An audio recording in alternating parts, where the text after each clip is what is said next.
Classement des 10 pays ouest-africains les plus riches en 2024. C'est un classement du magazine britannique le Global Finance. Restez jusqu'à la fin, nous allons commencer par le 10e. Le deuxième et le premier vous laissera certainement sans voix. D'abord, c'est quoi le produit intérieur brut?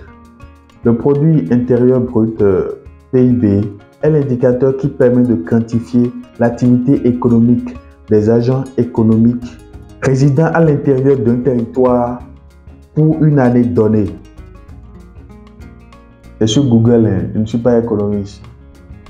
On y va. On commence très rapidement avec le 10e pays le plus riche d'Afrique de l'Ouest et c'est la Gambie. Après une croissance de 0,6% en 2020, dû à la pandémie de Covid-19, la croissance du PIB est restée modérée à 4,3% en 2021 et à 4,4% en 2022. Les effets de la guerre en Ukraine ayant perturbé l'agriculture, le tourisme, les activités de construction et l'investissement privé. L'augmentation des dépenses liées à la Covid-19 et au soutien alimentaire a permis de protéger les moyens de subsistance et les entreprises, soutenant la croissance du PIB réel par habitant de moins de 2% en 2020 à 1,9% en 2022. La hausse des prix des denrées alimentaires et des carburants induite par la guerre en Ukraine, les frais de transport et la force du dollar américain ont fait passer l'inflation de 7,4% en 2021 à 9,6% en 2022. Pour répondre à cette situation, le taux directeur a été relevé de 10% en mai 2022, à 12% en septembre 2022 et à 13% en décembre 2022. À la 9e place, nous avons la Guinée-Bissau. La croissance économique de la Guinée-Bissau devrait atteindre 5% en 2024, a annoncé le Fonds monétaire international ce mardi 25 juin 2024. Le fonds a toutefois souligné que les perspectives économiques du pays restent soumises à d'importants risques à la baisse. La mise en œuvre du programme économique au titre de la facilité élargie de crédit, FEC, a été satisfaisante malgré certains obstacles. Un accord de principe a été conclu entre les autorités du pays et le FMI pour le décaissement d'un prêt d'environ 7,2 millions de dollars dans le cadre de la FEC. À la 8e place, nous avons la Guinée-Conakry. La Guinée continue d'enregistrer une croissance soutenue et marque ainsi sa résilience aux chocs sociopolitiques de la Covid-19 et de la guerre en Ukraine. La croissance du PIB a été estimée à 4,8% en 2022 contre 4,4% en 2021, tirée par la production minière. L'inflation a baissé de 12,2% en 2022 contre 12,6% en 2021. L'inflation importée est partiellement compensée par l'appréciation du franc guinéen.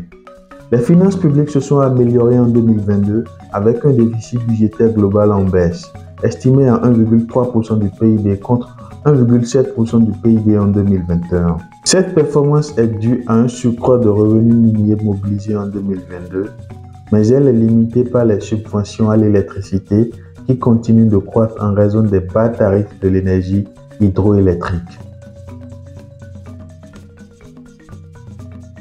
À la 7e place, nous avons le Bénin. En 2023, l'économie a maintenu une forte dynamique de croissance. Les principaux moteurs ont été les industries des boissons et les télécommunications du côté de l'offre, et les investissements publics privés du côté de la demande.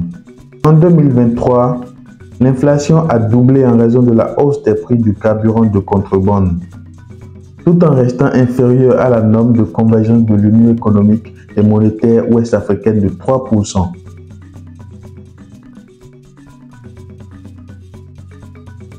À la 6e place, nous avons le Sénégal.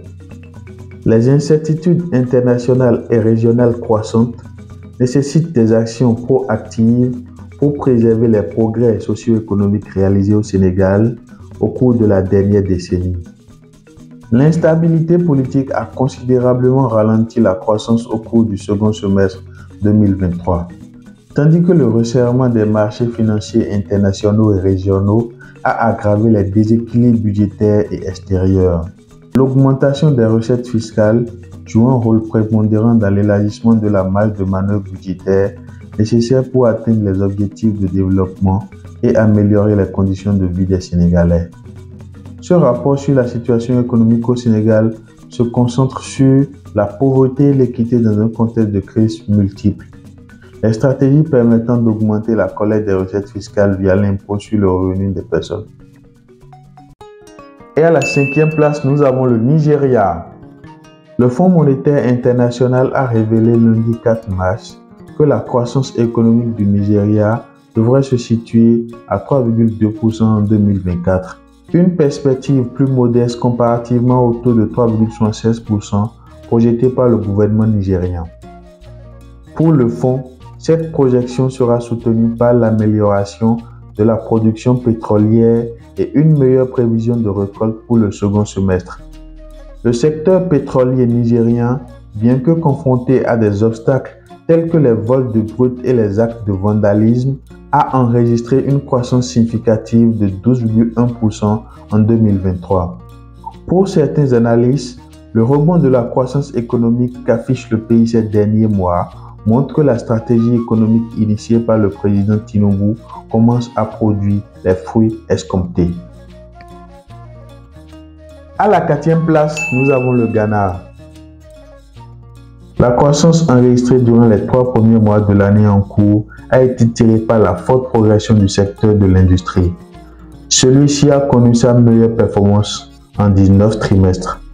Le Ghana a enregistré une croissance économique de 4,7% en glissement annuel au premier trimestre 2024 contre 3,8% au trimestre précédent, selon les données publiées ce mardi 18 juin 2024 par le Service national de la statistique GSS.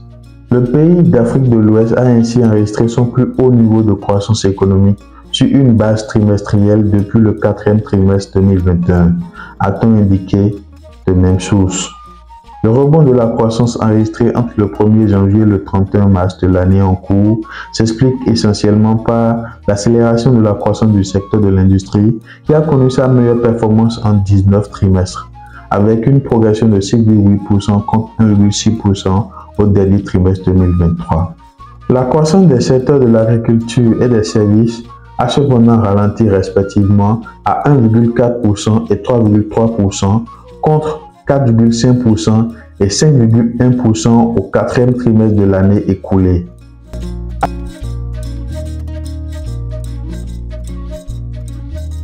À la 3e place, nous avons la Côte d'Ivoire.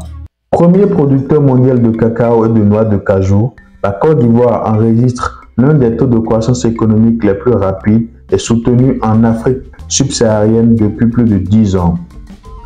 Avec une croissance du PIB réel de 8,2% en moyenne sur la période 2010-2019, la Côte d'Ivoire a réussi à contenir la pandémie de Covid-19 et garder une croissance positive en 2020 à 2%. En 2023, l'activité économique ivoirienne est restée robuste, favorisant une certaine réduction de la pauvreté, bien que les inégalités régionales se soient creusées. La dynamique de la croissance a cependant ralenti en raison de la persistance des tensions politiques mondiales et régionales et du resserrement des conditions financières. J'espère que vous êtes toujours là. À la 2e place, nous avons la Mauritanie. Les perspectives économiques restent favorables avec une prévision de croissance du PIB réel à 4,2% en 2024 et 5,5% en 2025. Soutenu par les recettes d'exportation attendues de la production de gaz prévues pour fin 2024 qui devrait générer 500 millions de dollars de recettes annuelles sur la période 2024-2051. Grâce à une politique monétaire toujours restrictive et à de bonnes perspectives agricoles, le pays devrait contenir l'inflation à 4,7% en 2024 et à 4,2% en 2025. Le déficit budgétaire devrait reculer pour s'établir à 2% du PIB en 2024 et à 1,6% en 2025 grâce aux recettes supplémentaires générées par le secteur gazier. Et à la première place, nous avons le Cap-Vert. Voilà, le Cap-Vert est un ensemble d'îles qui se trouvent dans l'océan Atlantique au large des côtes du Sénégal, donc en Afrique de l'Ouest. Soutenu par les transports, l'économie numérique, la construction et le tourisme, le PIB réel du Cap-Vert a augmenté de 7% en 2021 et à 10,5% en 2022. Les énergies renouvelables, 22% de l'offre totale d'électricité, ont également stimulé la croissance en réduisant les coûts d'importation de l'énergie du côté de l'offre et la consommation privée, et les exportations ont soutenu la croissance du côté de la demande. Les garanties de crédit et les filets de sécurité sociale ciblant 24 400 travailleurs ont contribué à augmenter le revenu par habitant de 6% en 2021 et de 9,6% en 2022.